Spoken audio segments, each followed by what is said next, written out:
It's All Related Podcast fam. Sonia here. This week, we are doing a rerun of one of our favorite episodes from the archives. Can't wait to see you next week. Hope you enjoy this rerun of one of our favorite apps. Sending all my love. Bye.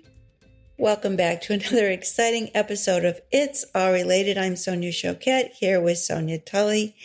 We are talking here all things intuitive, living an intuitive life in a third dimension world where that's not quite the way things go. I'm talking to Sonia here today in New Orleans. Hi, Son. Hi, Mom. Oh my goodness. I can't believe it. This week is Christmas. Can you believe it? Today in London, I'm in London right now, and we're so far north that it gets dark really, really early. You know, it starts getting dark by 2:00. And so I had injured my knee, and so went to get an ultrasound on it, and it was at 2:00. So by the time I came out, it was 3:00, but it might as well have been 8:00. No. But the good news was that it was right off of Oxford Street, and all the lights were so beautiful, so bright, so colorful that I was really happy to be there. I was just, really happy to enjoy that. Actually, I saw them come on in that burst of light. I took it as just a wonderful sign. And today's 12/12, at least when we're recording this. Yeah. You turn on the big burst of light. Everything burst into light. And I just took it as a real sign that even, the truth is this time of year and the sun is so far down and it is so dark that we have to look for the light. We have Absolutely. to. And that to me was a symbol. And that's one of the ways you live an intuitive life is you take what's happening and you give it an uplifting, positive spin. You look at life and you see it as all things can lead to your spirit being nurtured. And so instead of, God, it's, barely after lunch and it's dark, I thought, wow, lights are just bursting all around me. It's so beautiful, so joyful. And I thought, this is the way to interpret this moment, that it just turns on right then and there. And it was really, it just lifted my spirit. And after having come out from this, having my knee checked out and it wasn't so lifted, it completely changed the vibe. It completely changed the vibe, and my knee even felt better. I thought immediately they're connected. Yeah. That somehow what I'm carrying and how I'm feeling and wanting more light, just generally. And then I thought, well, look for it. Don't just expect it to show up, but it is my job now to look for it. Well, when you're just saying all that, and especially, we're marching, we're recording this the week before Christmas because I'm having to travel. And as we all know, busy holiday season, and we're marching towards the winter solstice, which is the darkest time of the year. Mm-hmm. And, and I often think about the road that you take, less traveled, as a conscious spiritual person. That light is your spirit that is within, that will always turn on and that will guide you in moments of where it's darkness for your head. There's always a light. There's always a light, and it's your light. And so whether you're in, even seasonally, if it's like, I can really see where I'm going and I'm in flow and all these things, versus even if things are dark, I have my own little lantern that will guide me. Right. And the truth is only in this part of the world is it dark. Right. In Australia, everybody's out swimming. So I thought, well, that's also, because I was thinking about that when I got on the train to come back. I was thinking, well, it just depends on, just don't assume that what your immediate experience is universal or absolute. This is a dark moment. This is a dark period that I will work to focus on the light. But in other parts of the world, they were having the best time.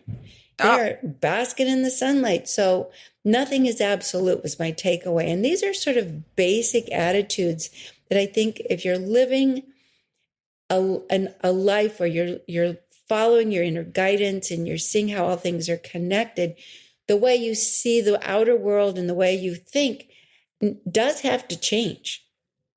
Absolutely. Absolutely. And what I'm thinking of, so yesterday, I had to run around. I have some different errands. I'm leaving Monday. We're recording this on Friday.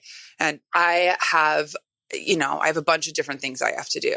I'm packing for our trip. I'm wrapping up my business year. We have a full schedule. I have all these different things to mail, things to return, just the things of wrapping up. So I first I had to return something at Walmart. Line, two people in front of me in line. That's fine. I had like 40 minutes before my next thing. And of course, everybody was so slow. It was so slow. And I'm feeling myself getting more and more and more impatient. All right. And of course, I'm kind of the person. This was the other day. Again, yesterday, I go to mail things, and there's a person who got right in front of me in line. I already had everything. The labels on. They just needed to scan them and put them in the bin to pick up for UPS. Again, we are with people who are glacially slow. And I'm feeling more and more agitated and more impatient. And I had to just check my energy of, I'm in a rush. Everybody else here is also busy. So I need to slow down my own energy, because the more that I was trying to go fast, the more that I was just trying to even just be in my own world and lane of like, this is what I need to do. Yeah. I was like, I can just see that this is something as a mirror for me, an energetic mirror of I need to slow down. I need to get centered, and how the world responds to that. So even today, I'm like, instead of being rushed because I feel like I have so much to do, I'm going to be slow like a turtle and see how that creates a change in the system. And I feel like intuitive living, it's like things that sometimes even just are really bothering me.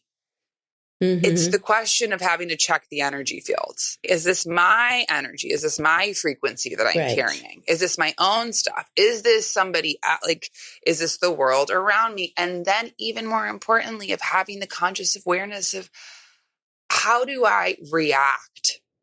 How do I react? Well, I think that's probably one of the best questions we can wind up this year with is intuition, is being able to read the energy accurately. And then you can consciously choose what you're going to do with your read. First of all, if you're reading it inaccurately, you're going to have a choice. It's going to just cause more resistance and drama. Yeah. But if you react, and we talked about this before, and I'm really challenged right now. Lots of things are really challenging me right now. So when I get challenged, it's not triggered, but challenged. I think when you get challenged, my clients have shared this with me, that when they get challenged, and I was feeling it today, one of my first go-tos is to doubt myself, is to assume. My first is always to assume something in me is off. Now, like you said, and quite often it very much is. I mean, it depends. Yeah. It's like, let's just check the tapes. But For I've me, it's been even having basic. a series of consistent challenges, people that I've made agreements with, or people that I've had relationships with, and we've made plans with, all of a sudden bailing, and then being annoyed that I'm saying, well, okay, but doesn't mean I want to make all kinds of accommodations for that, because these are just arbitrary. Oh, I'll blow you off for something more important. And I thought, okay, 1 time, 2 times, but I've had it like 5 or 6 times. When something that frequent happens to me, the same, but different, I then learn to interpret that as a test. And so what's the test? What's the challenge? Do I just keep rolling with it and just accommodate everybody? Or do I buckle down and say, I don't want to accommodate anybody? So it's really about boundaries and about intentions and about what I know. That for me, one of my big challenges is that I really take my commitment seriously. I was trained by my teachers too. I was trained that's personal power, that a yes is a yes. It's not yes until something else comes along. So I realized that I had several yeses till something else comes along. And my first instinct was to go to, well, I'm going to teach you a lesson. Yeah. And then I thought it through and I thought, I'm not going to do anything but say, well, this is my yes, and do whatever you want, but I'm not changing. Yeah. I'm keeping my commitments but it hasn't been comfortable. So sometimes when you're trusting your vibes, there's a feeling or there's a promise, and we certainly tell you you can expect it, that things will go well or go easily, but sometimes they will just they will require a bit more, settling into what your truth is or what feels energetically right for you. And it's not always comfortable when you run up against situations and people who would really rather not honor the energy that you've created. So I think that it's important to say you'll be tested, you'll be challenged, and it's easier to just go people pleaser or whatever, or self-abandonment, or to keep the energy kind of copacetic, or just basically stand in the fire and say, no, this doesn't work for me. Do what you need to do, but this is what works for me. And so I think we need to talk about that a bit. Yeah. Well, what I'm just, in hearing this, what I'm also just recognizing for myself is that when you get, and sometimes it's the same, but like you're saying, the same thing. Often I find when there's something repeats over and over and over again, the question is, as you're saying, for me, I'm like, what do I need to learn? As we evolve, even in our consciousness, it's a spiral. You're constantly spiraling up, but you kind of return to almost like the same point at a different frequency. But Right. it's like the universe being like, okay, are you really done with this? Are you done with this pattern? Are you done with this lesson? And it's again, not punitive. It's just, we've put it into practice. We've learned our things. We put it into practice. And now you get a new challenge to test your tools.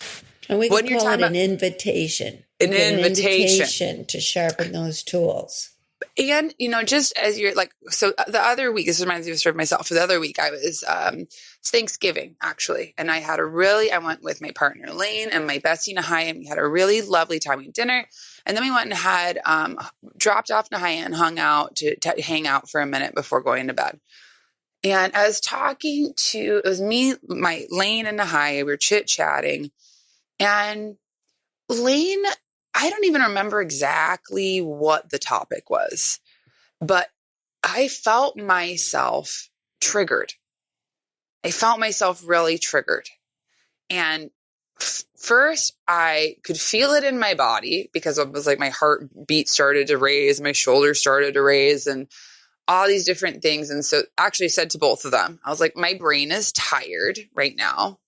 And I'm feeling a lot of things. I'm feeling that this is just, I don't have the capacity to engage in this conversation. I'm not mad. I'm not upset. I'm going to go to the bathroom. I'm going to reset. And I would love for us to change topic.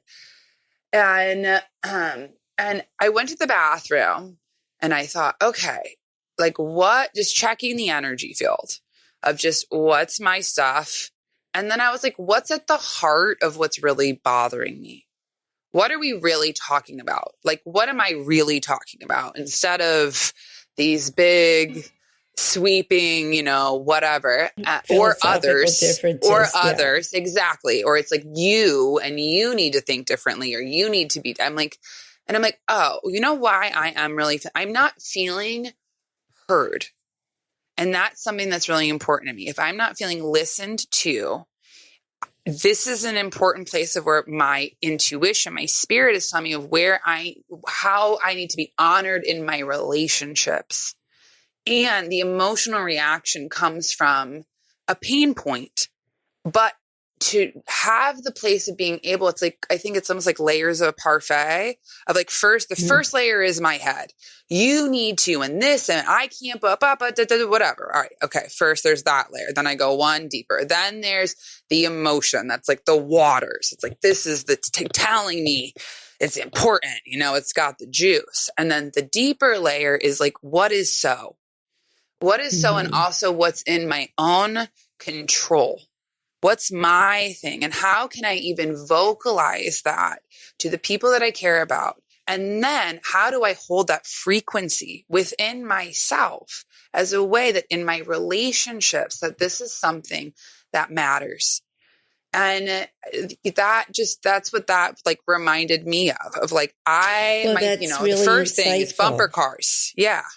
Well, what I'm thinking as I'm listening to you and reflecting is that one of my core triggers, and I've worked with it a lot, is not being respected. Because when you're 50 years out in the field saying I'm psychic, and although for 48 of them, people have called you a nutcase, not respected, treated with no respect, dismissed, whipped cream and lollipops, as one person said. I've been called whipped cream and lollipops. I've been called she-demon. And for the most part, I've traveled through that, laughed it off. I'm not sensitive, but when it gets to closer agreements, when it's general, people don't know whatever. Like water, what do they say, water off the duck's back. Yeah. But when it's people that I've been in closer connection with, and I expect that respect, and I feel that I've exercised that respect. You've given it. I've given it, and I've assumed it's going to be returned, and it's not. Whoa. And so what I was watching a YouTube the other day, just a brief YouTube with Gabor Mate. Oh yeah, I love who does work. a lot of triggering and inner child stuff. And he said, if you have a trigger that's deep, it's not about the other person. It's about something unhealed in you. Yeah. And I thought, okay, that's the first thing that came to mind when you're talking, is that expecting it's unnegotiated agreements. It's like, I expect the mutual respect, but have I ever actually said so? I've assumed so. So maybe as I move into the new year, where appropriate, I will have to make sure that those agreements are mutually agreed upon. Maybe someone doesn't want to be mutually respectful, or maybe doesn't understand what that means, or what means in our dynamic. And I need to move out of that assumption. I need to heal that in me, instead of think, how dare you, we made an agreement and now you're changing. It can be so minor.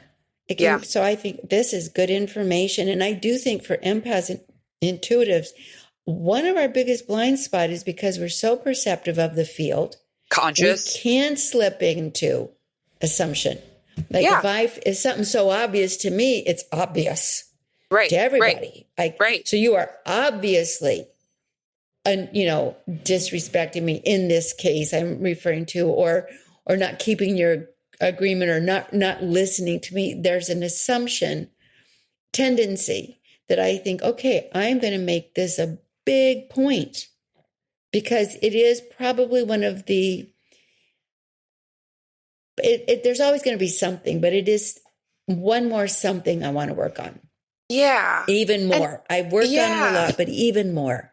Well, when saying that, I'm really, as an intuitive empath, as somebody who cares, I'm a person who cares a lot. I care a lot. I do. And it's part of my superpower in of my energy, of my spirit. And also sometimes in that caring, I have to remember things aren't personal. And just as being an intuitive empath, I find that, a lot of times we're a lot more conscious of, especially if you're a conscious person and in like really unconscious circumstances, it's kind of like, I'm like, oh, and it's also like, duh. It's like how I see and navigate in the world. I will extend that to others because it's so out of my framework that you would feel and act like that. Or, it's like, that's just, and I'm like, oh, it's also not personal. It's not personal. And that's non-personal awareness. It's not personal. I definitely think that when you're an intuitive and sensitive or empathic person and you're tired, all that discernment gets mushed down into a big foggy field of yuck, because you're feeling something and you feel it energetically, it's really challenging to not take it personally Oh my because you are having gosh. a personal experience of the Oh my energy. gosh. Oh my gosh. So Yeah. this is, psychic sit-ups champion level. Oh, for You have sure. to really exercise and want to exercise a level of objectivity and discernment to bring the drama down for yourself. Yeah. Are you ready to experience a glorious life? One in which your intuition guides you in every single decision that comes your way, and you feel the constant support and assistance of your spirit guides and your angels watching your back, opening doors, pointing you in the right direction, and keeping you out of harm's way? And how about a life where you actually succeed in creating the life you want?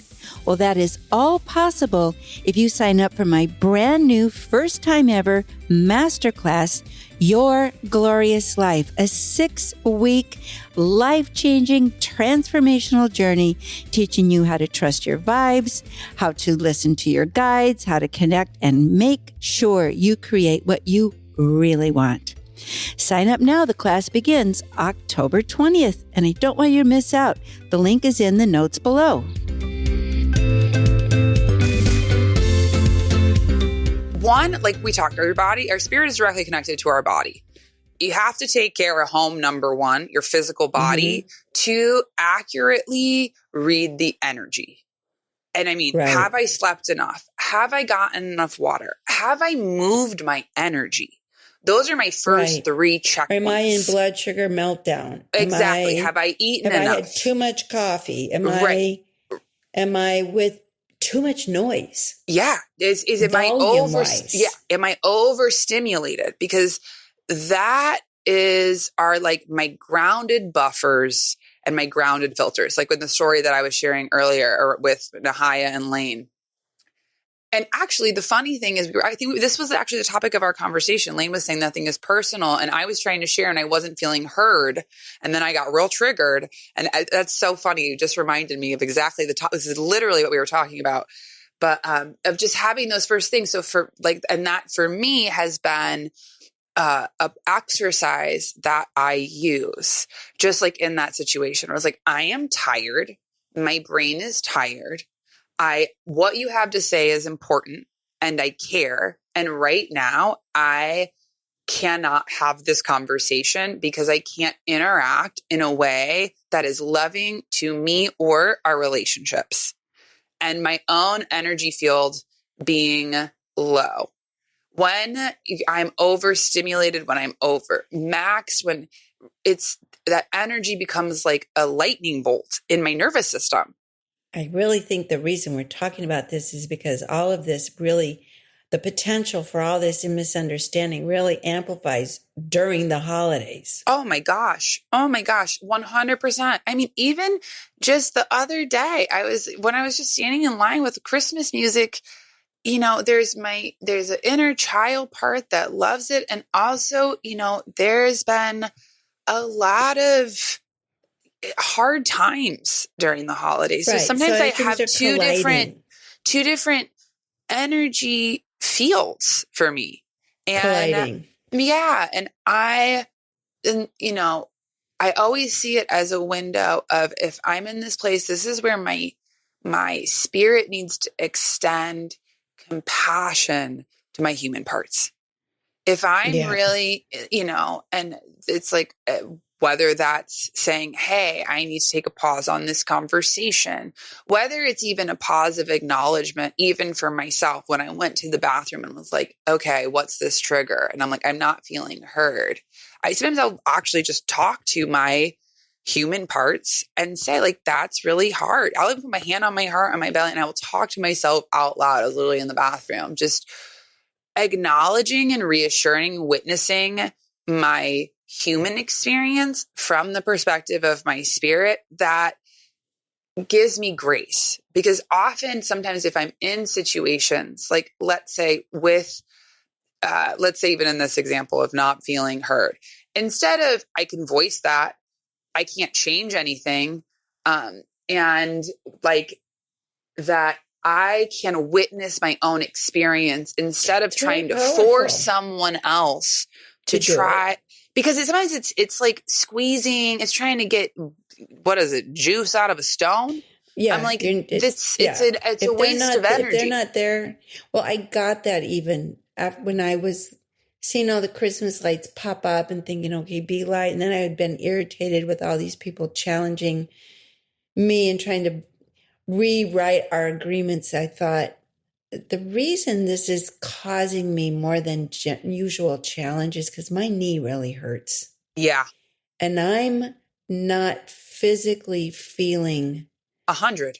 100, and it's not gone away with all the things I've tried. So now I'm not even feeling like, oh, it's temporary, blow it off. It's like, I need to take care of myself. Yeah.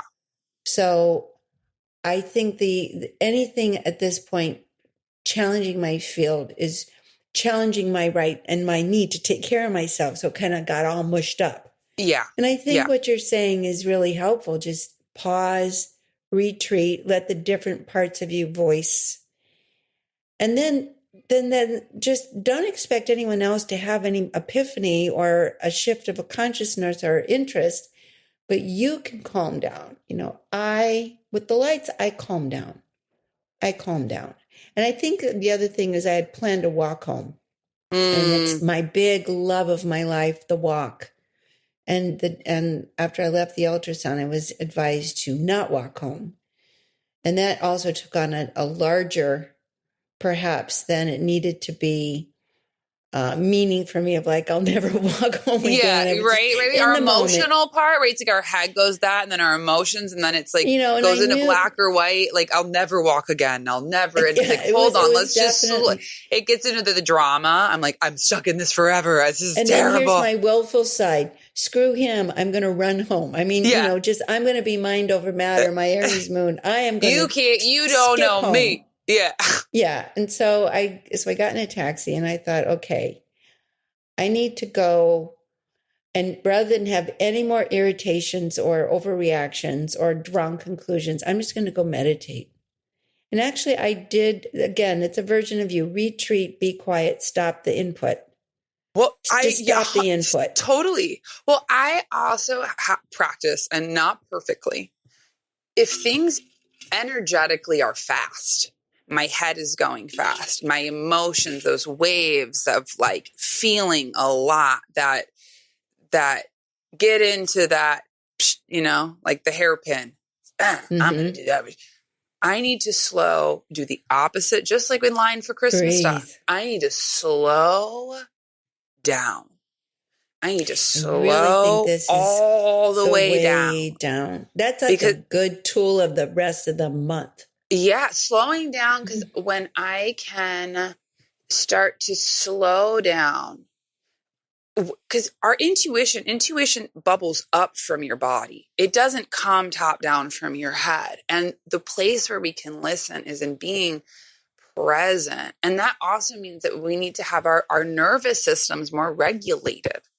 So when I can feel that just life is lifing and it's hard and I'm having reactions and I'm feeling dysregulated, it's not a failure. It's not, oh, I'm not being conscious enough.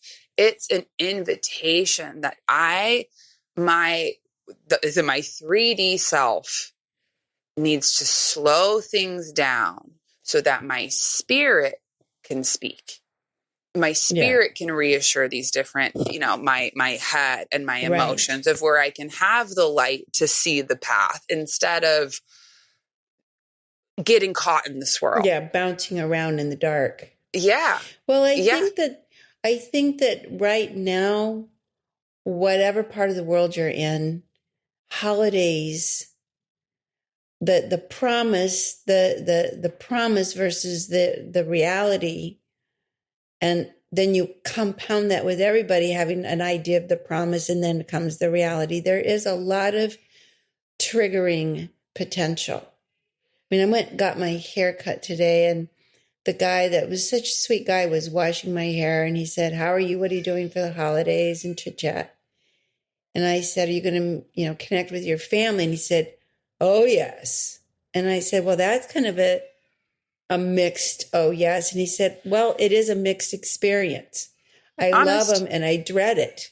Yeah. And he told me that he was from a big Irish family from Dublin, and there were 28 cousins. And he said, we're okay for a while, and then it goes off the rails. And I never know when it's going, and I always stay too long. And then when it's off the rails, you can't get out. So I thought, I wouldn't say that's probably, I said to him, I said, I don't think that's just contained to your family. I think that can be pretty common. Oh, absolutely. Everyone comes together with the best of intentions. And if you start with that, and then you read the room and know before it goes off the rails, I might retreat and have some quiet periodically and don't make a big deal about it, but just kind of step in and out. That really does work. Now, in our family, we have that understanding. I still have to put it to practice. I still have to put it to practice. And even right now, I will say, even for myself, I am so excited and just a touch, I don't want to say nervous. That's the wrong word. A little bit of anticipating, because now the configuration of London has changed. So you used to live across the street. So there was a place that I could go to kind of fill my own cup. So now you are living with Sabrina and Ahmed, Sabrina and Ahmed and the family.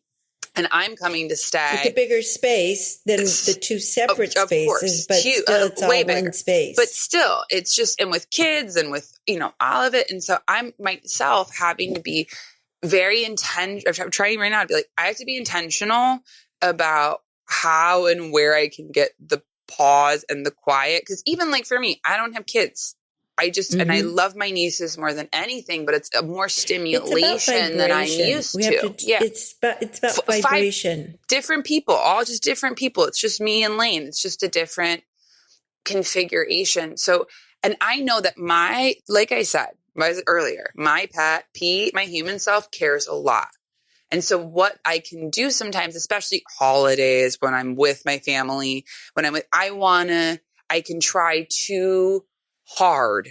And it's not anyone else. No one's asking this of me. No one's putting me in the position. Everybody supports me taking care of myself. But there's the part that wants to live up to being a good family member, being a good aunt, being a good sister, being the good blah, blah, blah. And then we all have the expectation of being high, super conscious, spiritual people at the same time. We've also had Christmas meltdowns, I'm sure. I'm going to tell you right now, is just to our listeners. I'm like, we have our normal people. We have, and then the thing that we do have, we can have monumental, epic meltdowns, but they don't last. At least there's the grace of it that happened. Let's just move on. Yeah. Clear it. Yeah. Yeah.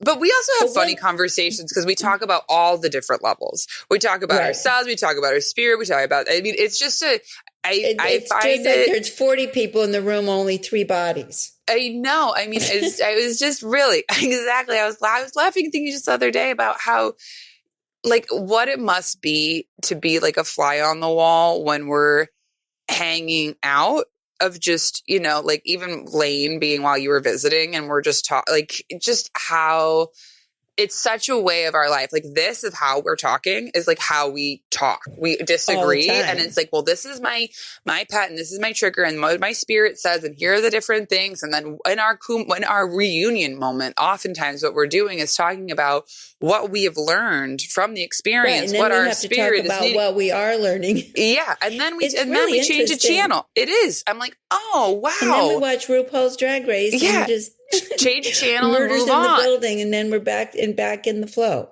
I know. Actually, the big thing that I thought about, even about being at Sabrina's, is my niece Sufi, early morning person. I am not an early morning babe.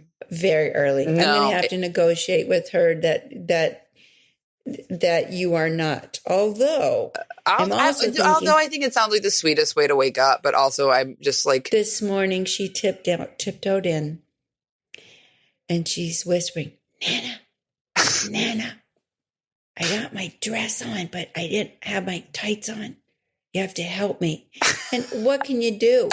Oh, What I'm can sure you it's do just but heart just open. love? It is.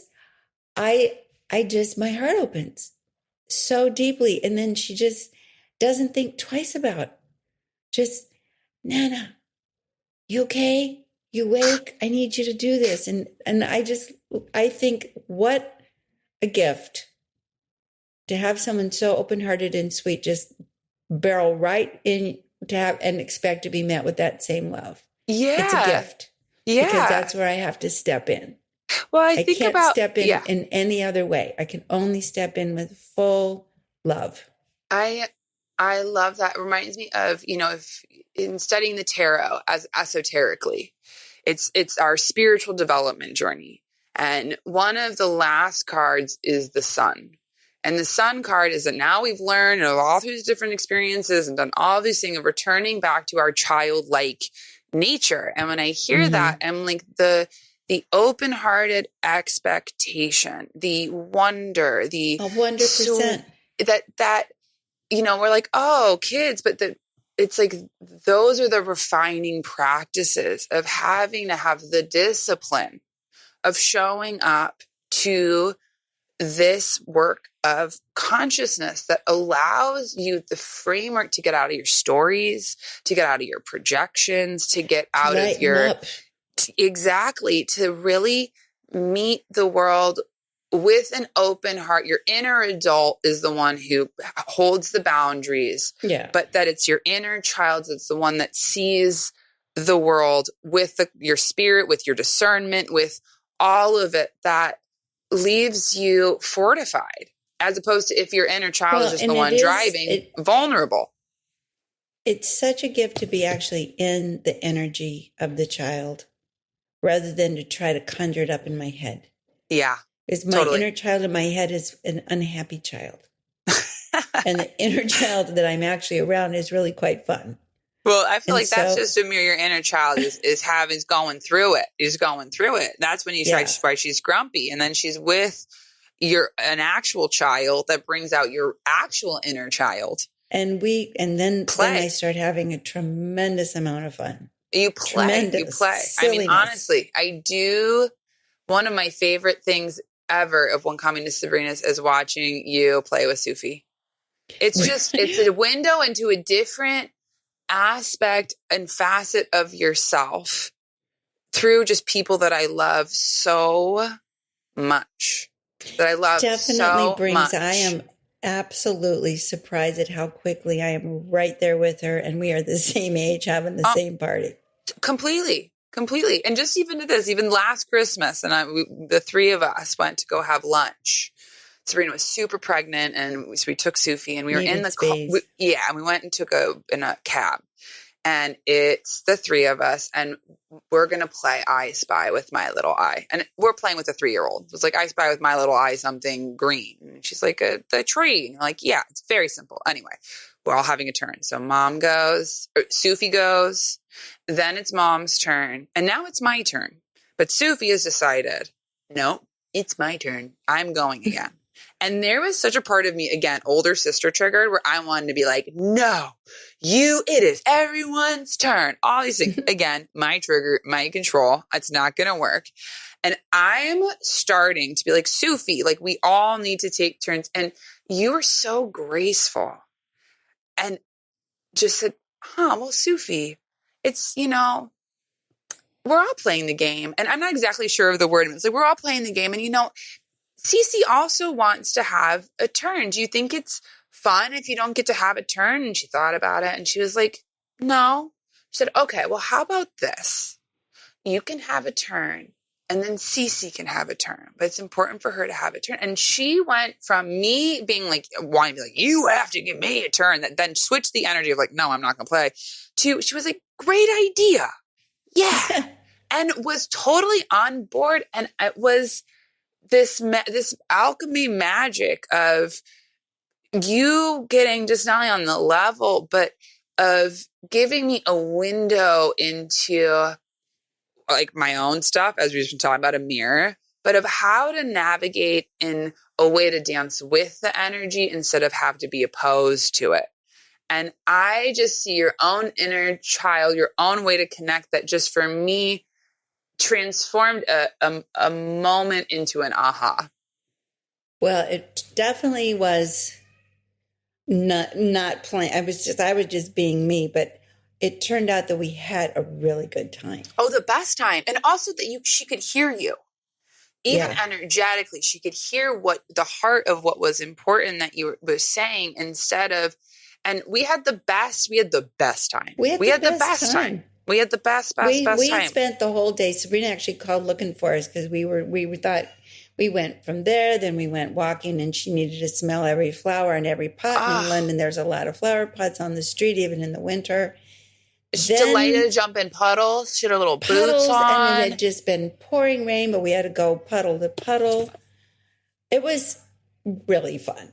So sweet. So fun. So sweet. We'll have more of that kind of fun. So we're going to say for this period, as we're wandering all over the map and back today, that's how the intuitive life works.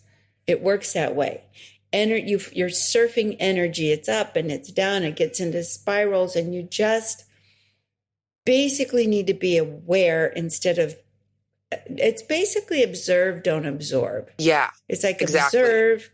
It's like don't get. If you get caught in the wave, know you're caught in the wave, and have tools to find your way out, which is the time out and come back to self. And the big one, I'd say, this Christmas holiday, really through the holidays. It's not personal. Right. But what is personal is how do I take care of me? Yeah.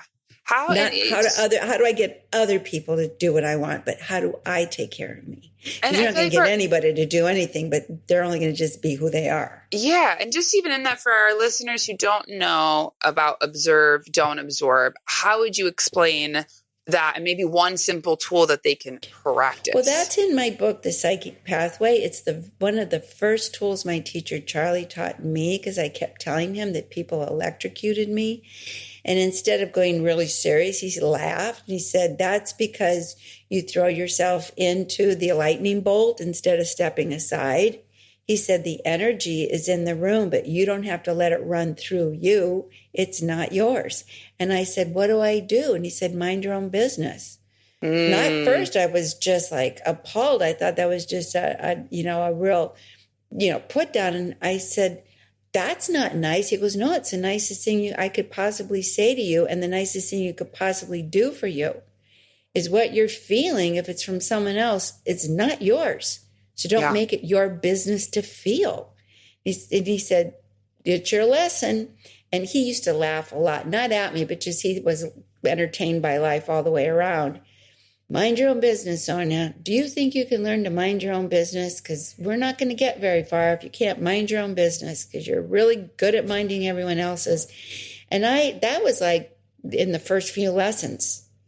And he'd say things like, don't come back if you're minding everyone else's business, because I'm only here to teach you. And it was just good stuff when I was, so young. Yeah. Think it through. I was very young. When I started with it, I was 12. So mind your own business.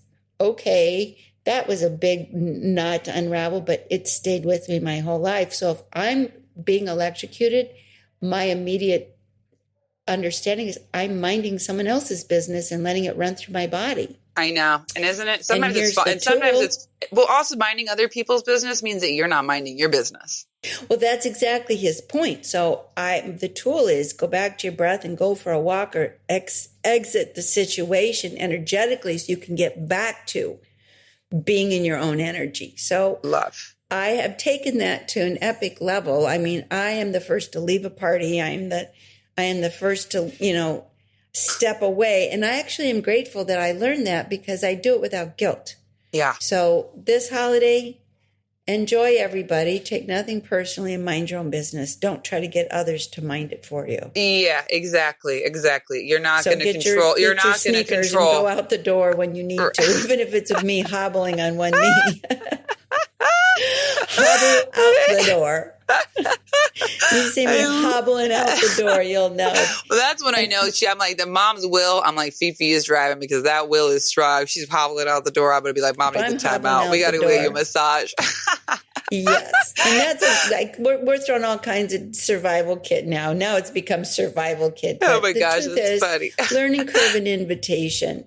Yay. So what do you have coming up this week? Anything exciting or something you want to share that anybody would want to not miss? Well, I am going to be doing a clearing roadblocks to manifestation workshop in January. I have to still set the date, so I will share it here next week. But aside from that, I feel like I'm just enjoying the holidays. Nothing too exciting. How about you, Mom?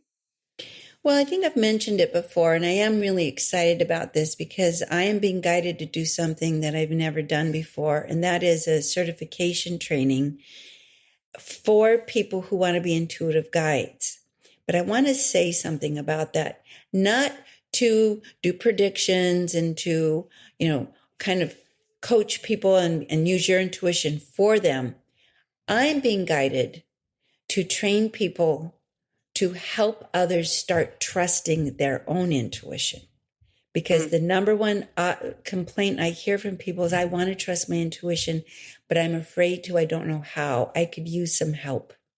Yeah. And so it's those types of teachers who feel like they want to say, okay, I don't need to perform for you or impress you. I need to help you trust yourself. That's the kind of training I'm setting up. And that'll be, I'm doing a 3-day masterclass in January for people to come and join. And it's free, and you can come join that masterclass. We'll have some notes around that. It's the January 20th, 21st, and I think it's the 22nd. 21st, 2nd, 3rd, or 21, 2, 3.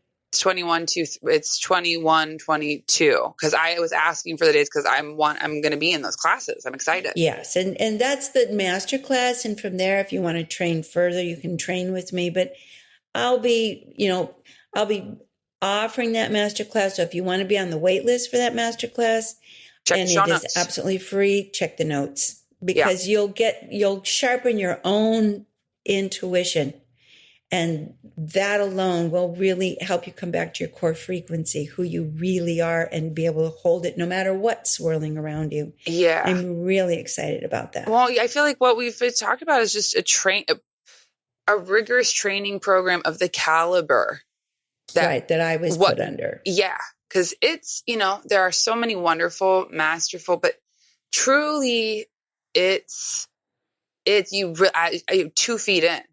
It's not just a thing. It's 2 feet in. It's a life. It's a way to live in every single facet aspect of your life.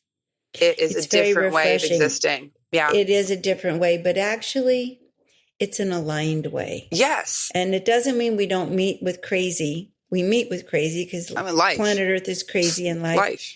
But we know how to stay aligned or keep moving back to aligned. And that is the goal of living an intuitive life. And if you'd like to be part of the free masterclass, you'll get some skills for sure. Absolutely. And if you want to take it further, I'll share some opportunities with you where you can do that. I cannot wait. I cannot wait for you to be here. Next time I see you, you're going to be here. I know. And so, as always, we're going to go to our question of the week. And if you have a question for us, you can write us at itsallrelatedpodcastquestions@gmail.com. You can DM Sonia Choquette on Instagram or Sonia Tully Official on Instagram. We absolutely love to hear from you. Or if you're listening on YouTube, leave your question in the comments. This week, we have a question from our beautiful listener, Fiona. Fiona writes, "Love your podcast, especially when all of you start laughing. That is really actually my favorite joy. My question is, how do you follow your path when it is intertwined with your husband's? I've been married for 38 years, and where he goes and everything is joint decisions, sometimes compromising for the other. But if you were asking your guides, what is your path and purpose? How is it not influenced by your partner's path and journey?" It's interesting. I have a couple who've been married a very long time, and they were having this very conversation. And I think that it really needs to go back to that while we are partnered, we are still on our own unique soul journeys. Yeah. And we need to create space for that. And in the case of one of the couple I was coaching, she had one plan for their retirement and he had another plan, and she had one plan for who would oversee it versus him who had another. And she said, I feel so strongly. I do not want the person that he says we should go with. It's not a match for me. And he keeps arguing that it is. I don't know what to do. Mm. And I said, why do you think he keeps arguing that it is? Because I don't believe it's because he's convinced that person is necessarily right or wrong or good or bad, but get to the bottom of why the argument. And she said, I think it's because he's not interested in managing and he thinks that guy's a good proxy for him. Not a good coach or guide for us or at all for me. And I said, well, just point that out to him. And then just tell him, I can't do it. I'm sorry, but my spirit cannot be aligned. If you can't see that it's this or this, we'll have to come up with a third answer. We love that. As it was, we've learned, there's always a solution. There's always a solution. If it's not your way or my way, then we have to look for the third way. Yeah. Instead of us each taking our own highway away from each other, you know? Yeah. So if, as a person whom you've very successfully lived with for this long, first, congratulations. That's very challenging to do, and you're doing it. But you don't have to merge into one big taffy ball. You can say we still have our own unique paths and perspectives. We can respect one another. And if they're so different that we're polarized, take a pause, and then we have to come up with a third way that allows us to move forward without fighting or trying to make the other wrong, and just give that space. I said, just say, we're not going to decide for 3 days because you might feel strongly today and tomorrow you don't care. Yeah. Exactly. You know what I'm hearing also with this, Fiona, I feel like the big thing that you can, even if you have your soulmate, you have your part, like you have your buddy, you have all of it. But as you're saying, you're two different individuals. Now, all relationships require compromise. You know, and sometimes you have to give, sometimes it's your turn. The best thing that you can do is first know yourself, know your spirit, know what honors you, what takes care of you, what expresses you, and also invite your partner to do the same. When we get so intertwined, our energy fields can merge until it's like, wait, what's mine? What's yours? It just, then it's just very enmeshed. Right. And so it's like having to come back, and to be a good partner is also to support your other partner's independence and their own life that can still be connected. It's one of the things that I really appreciate about Lane is that he really just lets me be me out in the world. He's not trying to control or manage me. And I do the same. So if your path and your purpose is intertwined, then I say, okay, well, what are the other things as a wider base that are yours? Is it a hobby? Is it a practice? Is it a friend group? Is it what are some choices that support you as an individual, that doesn't pull you away? It actually gives you a wider base of support and gives you juice to bring back. One thing that even just you and Dad modeled, like you guys would support each other in going to go do things and having different experiences. And that was almost like more juice that we could also discuss and learn, and in continuing to support each other's individual growth while it not being about being separate. So I feel like this is just a call for me, Fiona, of what I'm saying is that it sounds like you need some more you time. You need some things that are for you, and not feel like you're abandoning your commitments to your partner, but you need to fill up your own well. Yeah. And sometimes you might not agree, but I feel like the biggest thing that I can ask for is just understanding, to have the grace of understanding and really listening to another person's perspective, experience, and to be understood. That doesn't mean that we agree, but to have that also creates compassion and connection and helps deepen intimacy and support. So Right. that's what I would. So I'm like, go And do take you. your mind off the argue. Take your mind off the disconnect and go do something fun that you both enjoy for just a little while. Yeah, absolutely. And then come back. Yeah. Well, I can't wait to see you, Mom. I cannot Can't wait and to see you too. We will definitely have the same intense holiday we always have, and it will be wonderful. Yeah, and happy holidays to everybody who's celebrating. Happy Absolutely. Hanukkah, happy Merry Christmas, Kwanzaa, happy Universal Day, happy Universe solstice, Day. Happy end of the year, whatever it is. We celebrate all of those things, so celebrate everything. And celebrate you. We're so happy to have you as a part of our soul family. And last, if you like our podcast, don't forget to rate, subscribe, leave us a review. It helps us more than you know. And I will see you next week. Love you, Mom. All of us love you too. Bye, son. Bye.